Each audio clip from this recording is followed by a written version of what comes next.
Hello, welcome to genius classes by Rajesh sir. तो आज हम लोग देखेंगे क्लास 10 का लेसन 1 जिसका नाम है श्रम विभाजन और जाति प्रथा। तो इसके कवि के बारे में थोड़ा बहुत जान लेते हैं। तो इनके कवि जी हैं भीमराव अंबेडकर। देखिए, तो भीमराव अंबेडकर साहब का जन्म 14 अप्रैल 1891 ईस्वी में महू मध्य प्रदेश में एक दलित परिवार में हुआ था। उसके बाद देखिए इनका मृत्यु कब हुआ था। तो इनका मृत्यु हुआ था दिसंबर 1956 ईस्वी में दिल्ली में। कहाँ हुआ था? दिसंबर 1956 ईस्वी में दिल्ली में। ये बहुत सारे पुस्तकें लिखे हैं जो यहाँ दिया हुआ है। आप लोग इसको पढ़िएगा ठीक से।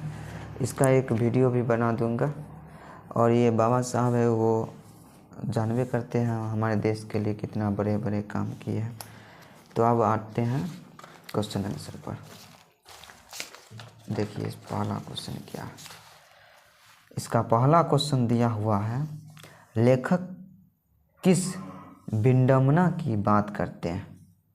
विडंबना का स्वरूप क्या है?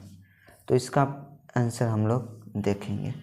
तो इसका आंसर देखिए, फर्स्ट का आंसर, लेखक विडंबना की बात करते हुए वे कह रहे हैं कि इस आधुनिक युग में भी जातिवाद के पोषकों की कमी नहीं है, जिसका स्वरूप जाति प्रथा, श्रम विभाजन के साथ साथ श्रमिक विभाजन का भी रूप ले रखा है, जो अस्वाभाविक है। तो इसका आंसर यही हो गया। अब देखते हैं क्वेश्चन नंबर दूसरा क्या दिया हुआ है।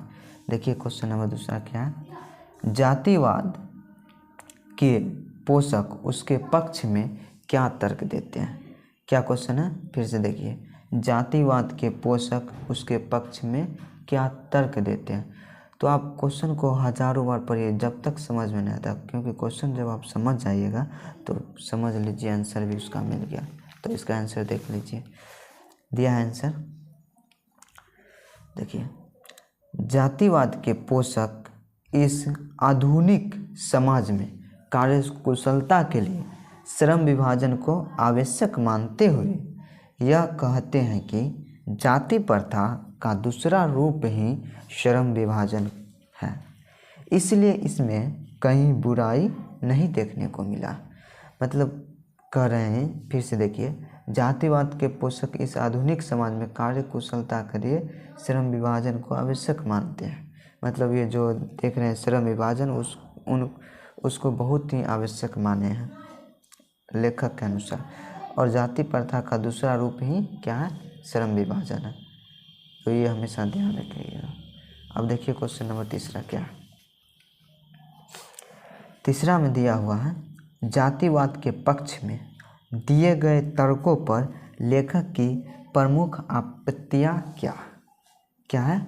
जातिवाद के पक्ष में दिए गए तर्कों पर लेखक की प्रमुख आपत्तियां क्या है? तो देखिए इसका आंसर, क्वेश्चन नंबर 3 का आंसर देखिए, जाति प्रथा श्रम विभाजन के साथ साथ लोगों का भी विभाजन करता है। क्या करता है? जाति प्रथा श्रम विभाजन के साथ साथ लोगों का भी विभाजन करता है। मतलब विभाजन मतलब बंटवारा। देखो आगे देखिए, श्रम विभाजन समाज के लिए अत्यधिक महत्वपूर्ण है।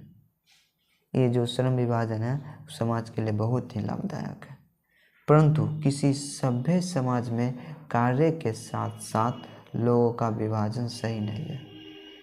अब लोगों का विभाजन मतलब बंटवारा करेगा तो ये तो गलत बात है, इसीलिए यह सही नहीं है। तो अब नेक्स्ट क्वेश्चन नंबर कितना? 4 नंबर देखिए।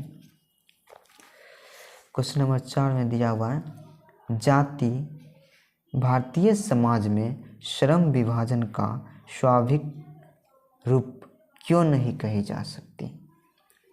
क्या है क्वेश्चन? जाति भारतीय समाज में श्रम विभाजन का स्वाभाविक रूप क्यों नहीं कही जा सकती? तो इसका आंसर आप देखिए, क्वेश्चन नंबर 4 का आंसर देखिए, जाति भारतीय समाज में श्रम विभाजन का स्वाभाविक रूप इसलिए नहीं कही जा सकती है क्योंकि जातिगत श्रम विभाजन श्रमिकों के रुचि अथवा कार्य कुशलता के आधार पर नहीं होता। किसके आधार पर?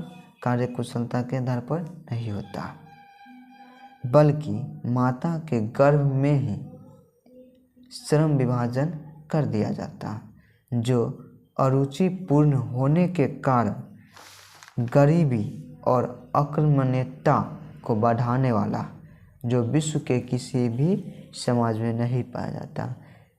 तो इसे आप क्या समझे? यही समझे कि माता के गर्भ में ही उसका पेशा, जितना भी जो पेशा होता है वही निश्चित कर दिया जाता है। समझ में आया? तो अब देखिए क्वेश्चन नंबर 5 में क्या दिया हुआ। देखिए 5 में क्या है? जाति प्रथा भारत में बेरोजगारी का एक प्रमुख और प्रत्यक्ष कारण कैसे बनी हुई है? जो जाति प्रथा है भारत में प्रमुख और प्रत्यक्ष कारण कैसे बनी हुई है, तो इसके बारे में देखिए क्वेश्चन नंबर 5 का आंसर। क्वेश्चन नंबर 5 का आंसर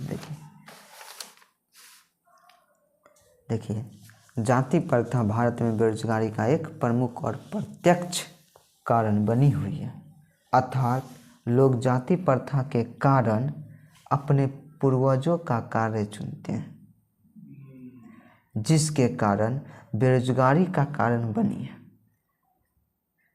दूसरी ओर लोगों को रुचि और कुशलता के अनुसार कार्य नहीं मिलना भी बेरोजगारी को बढ़ावा देना ही है। अब लोगों को कार्य नहीं मिलेगा तो वो बेरोजगारी का ही कारण हुआ। तो अब क्वेश्चन नंबर 6 को पहले पढ़ लेते हैं, इसका बाद आंसर देखते हैं। देखिए क्वेश्चन नंबर 6 में क्या दिया हुआ है। लेखक आज के उद्योगों में गरीबी और उत्पीड़न से भी बड़ी समस्या किसे मानते हैं और क्यों? क्या है क्वेश्चन? लेखक आज के उद्योगों में गरीबी और उत्पीड़न से भी बड़ी समस्या किसे मानते हैं और क्यों? तो अब इसका आंसर देखिए क्वेश्चन नंबर 6 का। देखिए क्या हुआ है, क्या दिया है, पढ़िए। लेखक आज के उद्योगों में गरीबी और उत्पीड़न से बड़ी समस्या जाति प्रथा को मानते हैं। किसको मानते हैं? तो जाति प्रथा। जाति प्रथा के कारण पेशा चुनने में स्वतंत्रता नहीं होती है। मनुष्य की व्यक्तिगत भावना और रुचि का कोई स्थान नहीं होती है। किसका स्थान नहीं होता? तो मनुष्य की व्यक्तिगत भावना और रुचि का कोई स्थान नहीं होता। तो इसका आंसर यही था। अब देखिए नेक्स्ट क्वेश्चन नंबर कितना? तो 7 नंबर। तो क्वेश्चन पढ़िए 7 नंबर क्या दिया हुआ है? दिया हुआ है कि लेखक ने पाठ में किन प्रमुख पहलुओं से जाति प्रथा को एक हानिकारक प्रथा के रूप में दिखाया है? क्या है क्वेश्चन? लेखक ने पाठ में किन प्रमुख पहलुओं में जाति प्रथा को एक हानिकारक प्रथा के रूप में दिखाया है? तो इसका आंसर देखिए क्वेश्चन नंबर 7 का आंसर देखिए, पेज पलट लेते हैं। देखिए क्वेश्चन नंबर 7 का आंसर।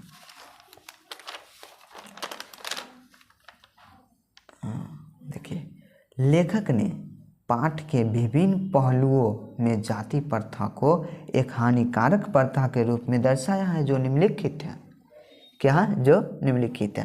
पहला देखिए अस्वाभाविक श्रम विभाजन, दूसरा बढ़ती बेरोजगारी, तीसरा आदर्श तथा सभ्य समाज।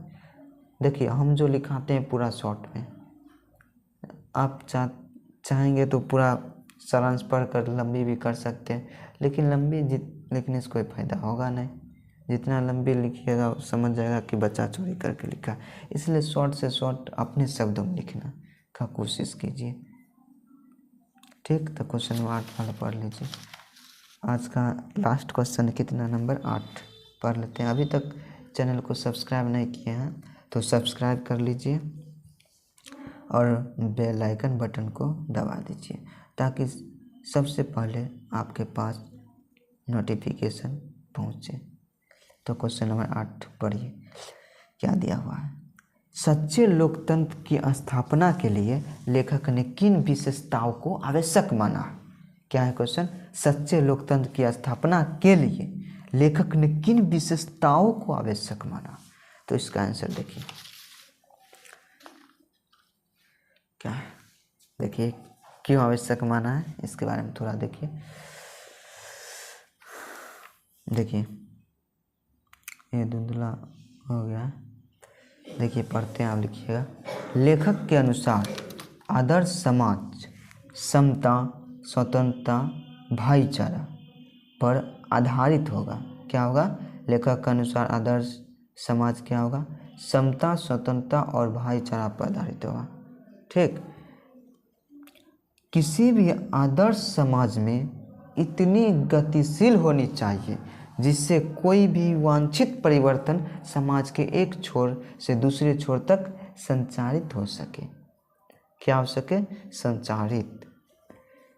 ऐसे समाज बहुविधि हितों में सबका भाग होना चाहिए तथा सबको उनकी रक्षा के प्रति सजग रहना चाहिए। तो मेरी वीडियो अच्छी लगी हो तो लाइक शेयर कमेंट कीजिए, जितना शेयर कीजिएगा उतना अच्छा होगा।